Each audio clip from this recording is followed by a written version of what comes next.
মা সাইমা, এই ছোট লোকের বাচ্চা, বের হ বাসা থেকে, বের হ। কি হয়েছে মা? আমার পোলা কি করছে?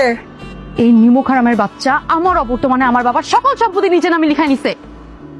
ম্যাম সাহেব, আপনার কথার মধ্যে কিন্তু ভুল আছে। আপনি হইতেছেন আপনার বাবার অবাধ্য মাইয়া। কয়দিন আগে একটা বাটপার পোলাকে পালায় গেছেন।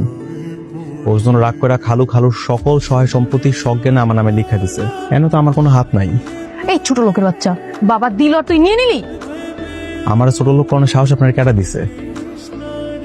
আপনি তো ভুলে গেছেন আমি এখন 10 কোটি টাকা সম্পত্তির মালিক, আর আপনি তো এখন দেউলিয়া ফকির। বাবা, তোমার এই চাকরের বাচ্চাকে বলো এক্ষুনি আমার সম্পত্তি আমাকে ফিরিয়ে দিতে। বলে কোনো লাভ হবে না, তাও বলে দেখছি। মাসুদ বাবা, আমি জানি এখন তোমারই সব, আমার কিছু করার নাই। তারপরে আমি তোমাকে যদি বলি যে জমিগুলো ফিরিয়ে দাও, তাহলে কি দেবে? খালু কি কইতেছেন? আপনি বলে তো আমি আমার জীবনটাই দিয়ে দিব। এই জায়গা তো সহায় সম্পত্তি কোনো বিষয়ই না। তাহলে দিয়ে দাও। ঠিক আছে, কিন্তু আমার একটা শর্ত আছে। কি শর্ত? আমি যেমনি করে সম্পত্তি পাইছি, হ্যারো ঠিক একই রকম মেহনত করে সম্পত্তি নিতে হইব। কিভাবে? আমি তো খালুর বাড়িতে একটা বড় লম্বা সময় ধরে কাজকর্ম করছি। হ্যারো এখন আমার বাড়িতে কাজের মায়া থাকতে হইব, কাজকর্ম করতে হইব। তাইলে আমি সহায় সম্পত্তি হ্যার নামে লিখা দিবা পারি, এছাড়া দিব না। How dare you rascal! আমি ওর বাড়িতে কাজ করব, কাজ করে তোর মন জয় করব, তারপর তুই আমারই সম্পত্তি আমাকে ব্যাক দিবি? মাগো, উত্তম প্রস্তাব, মাইনা নাও। ঠিক আছে বাবাজি, জি, মানে আমার ম্যাডাম একদিনের জন্য আপনার বাড়ির কাজের মেয়ে হিসেবে কাজ করতে রাজি। ওকে? আমি কি কোনোভাবে কইছিলাম যে আমার বাড়ির একদিনের কাজের মেয়ে থাকতে হইব? মানে আমার বাড়িতে 1 মাসের লেগে কাজের মেয়ে থাকুন লাগবো। ম্যাডাম ম্যাডাম ম্যাডাম মাত্র একটা মাস ম্যাডাম, আপনি বাইরে নেন ম্যাডাম। একটা মাস দেখতে দেখতে কেটে যাবে, তো স্যার আমরা দুজন তো আপনার পাশে আছি, কোনো সমস্যা নেই ম্যাডাম। হ্যাঁ বা আছি। আচ্ছা ঠিক আছে, আমি রাজি। ওমা, হ্যাঁ তুমি থালা বাসন লিয়ে কই জিতাছো? মা, এটা কি কথা? থালা বাসন না মাজতে যেতেছি। দেখছো কথা, এইগুলো এখনো তোমার মাঝে মাঝে দিন আছে। বাড়িতে কাজের মেয়ে আছে না, এগুলো হয় মাঝবো তো স্যার।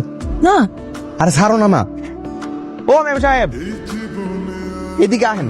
আর কতক্ষণ পারবে পাতলে গাড়ি পিঠে বয়ে থাকবেন? এই বাড়িতে কাজ করতে আইছেন না? আপনি তো এই বাড়ির কাজের মাইয়া। আহেন। হোয়াট? আমি মাজবো? কুল কুল ম্যাডাম, কুল প্লিজ, মাথা ঠান্ডা রাখেন ম্যাডাম। বলছি না আপনাকে, আমরা তো আছি। এই ওগুলো এখানে রাখো, আমরা পরিষ্কার করতেছি। কিতে কিনতে মানে? কি করতে? এগুলো মাঝামাঝির মধ্যে ভুলেও যদি আপনি হাত দেন, তো আপনার ম্যাডামের 10 কোটি টাকা সম্পত্তি ভোগে সুন্দর মতো গাড়ি বাইক ফিরে যাবেন, বুঝছেন? আর যদি না চান, আপনি ম্যাডাম লেনে আইবার কোন তাড়াতাড়ি তো। Madam please, madam please please. ও ম্যাডাম আহেন।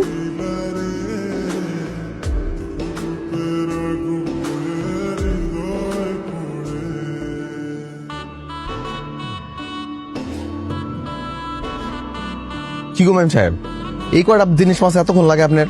লন, এটাও শেষে মাছবেন। লন।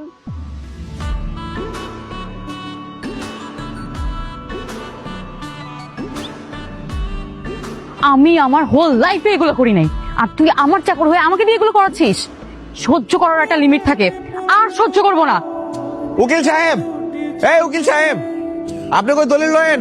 আপনাকে ম্যাডাম চুক্তিতে হাইরা গেছে, 10 কোটি টাকার 1 টাকা হারা দিব না।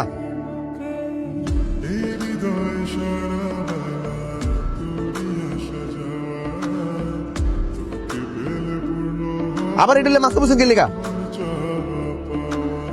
ডিল হেরে যায়নি, কিন্তু মেজাজটা খারাপ হয়ে গিয়েছিল বলে রাগটা কন্ট্রোল করতে পারিনি।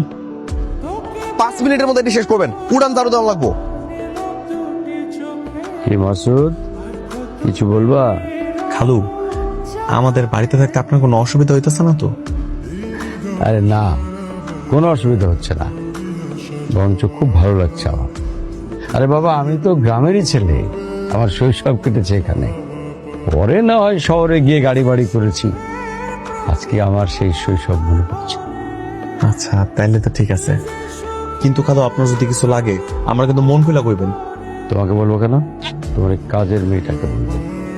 খালু, কথাটা কি মন খারাপ করে বললেন?